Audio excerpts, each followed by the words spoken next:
आपकी नंद भी आपको ऐसे ही ब्लैकमेल करती है। देखिए राधा भाभी के साथ क्या हुआ जब वो डाइट पर थी। राधा भाभी और उसकी नंद सिया दोनों के रिश्ते बहुत ही अच्छे थे, just like Tom and Jerry. कभी बहुत सारा प्यार और कभी बहुत सारी मीठी तकरार। एक दिन की बात है, घर में बिल्कुल सन्नाटा था। सासू माँ मंदिर गई थी, भैया ऑफिस गए थे। राधा भाभी अपने वजन को कम करने के लिए सख्त कीटो डाइट पर थी। अब उनका वजन तो कम नहीं हो रहा था, पर घर का राशन जरूर आधा हो गया था। बेचारी उबले हुए अंडे और फीके सलाद खा खा के पक चुकी थी।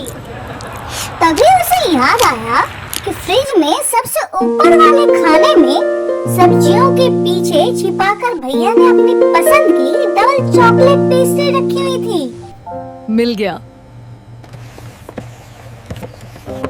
मेरी चॉकलेट पेस्ट्री।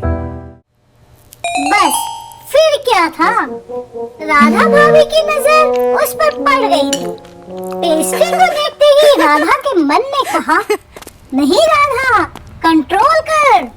तभी पेट से जोर की आवाज आई, अरे छोड़ ना, एक चम्मच में तेरा क्या जाता है। भाभी ने इधर उधर देखा, कोई नहीं था। उन्होंने धीरे से फ्रिज खोला, पेस्ट्री का डिब्बा निकाला और एक बड़ा चम्मच भरकर मुंह में डाल लिया। वाओ, स्वर्ग वाली फीलिंग आ रही है। ऐसा बोलकर जैसे ही उन्होंने दूसरा चम्मच भरकर मुंह में लेने ही वाली थी, पीछे से एक जानी पहचानी आवाज आई। अरे वाह भाभी, क्या कर रही हो? ये कीटो डाइट में चॉकलेट कब से शामिल हो गई है? भाभी के हाथ से चम्मच छूटते छूटते बचा। पीछे सिया खड़ी थी, चेहरे पर एक शरारती मुस्कान लिए। सिया ने अपनी जासूसी भरी नजरें भाभी पर गड़ा दी।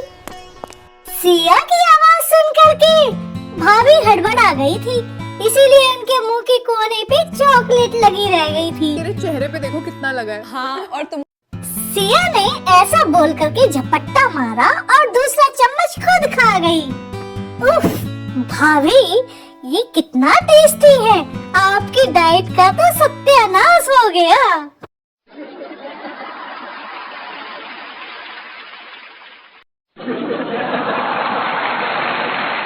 सिया प्लीज किसी को मत बताना, मेरी एक हफ्ते की मेहनत पूरी पानी में मिल जाएगी और सासू माँ तो मुझे कच्चा ही खा जाएंगी।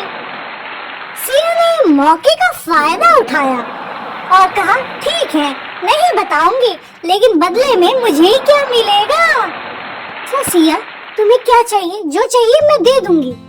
भाभी मुझे आपकी वो नीली सिल्क वाली साड़ी चाहिए जो आपने पिछले हफ्ते खरीदी थी। मरता क्या ना करता, भाभी को मजबूरी में हाँ करनी पड़ी। अब दोनों नंद भाभी मिलकर उस पेस्ट्री पर टूट पड़े। 5 मिनट में डब्बा खाली हो गया। अब वो जगह ढूंढने लगे इधर उधर कि ये खाली डब्बा कहाँ फेंके कि किसी को पता ही ना चले। अगर घर वाले डस्टबिन में डाला तो सासू माँ की नजरें बाज जैसी है, उसे ढूंढ लेंगी। सिया ने एक आइडिया दिया, भाभी इसे पड़ोसी के डस्टबिन में डाल आते हैं, किसी को क्या ही पता चलेगा। दोनों चोर की तरह दबे पांव घर से बाहर निकली। अभी वो पड़ोसी के गेट के पास ही पहुंची ही थी कि सामने से भैया की गाड़ी आती दिखाई दी। गेट खुल रहा है। कौन है? ये वे है, जल्दी करो, बॉक्स छुपाओ। भैया लंच में सरप्राइज देने घर आए थे। भाभी का तो बहुत बुरा हाल था।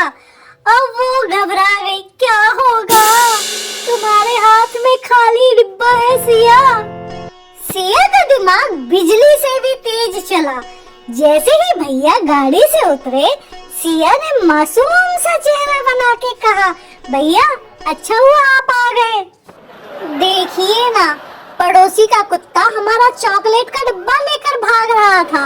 मैं और भाभी उसे ही पकड़ने निकले थे। आजकल के कुत्ते भी ना चॉकलेट खाने लगे, हद है। भैया ने थोड़ी संशय भरी नजरों से पहले सिया को देखा और फिर भाभी के चेहरे पर लगी हल्की सी चॉकलेट को। भैया को सब समझ में आ गया था। भैया मुस्कुराए और बोले, अच्छा कुत्ता चॉकलेट खा गया, चलो कोई बात नहीं। वैसे राधा, तुम्हारे गाल पर जो लगा है वो भी शायद कुत्ते ने ही लगाया होगा। ये सुनते ही राधा भाभी शर्म से लाल हो गई और सिया हंसी दबाते हुए घर के अंदर भाग गई। उस दिन भाभी की डाइट तो टूटी, एक साड़ी भी चली गई उनकी, लेकिन नंद और भाभी की ये टीम पहले से ज्यादा मजबूत हो गई।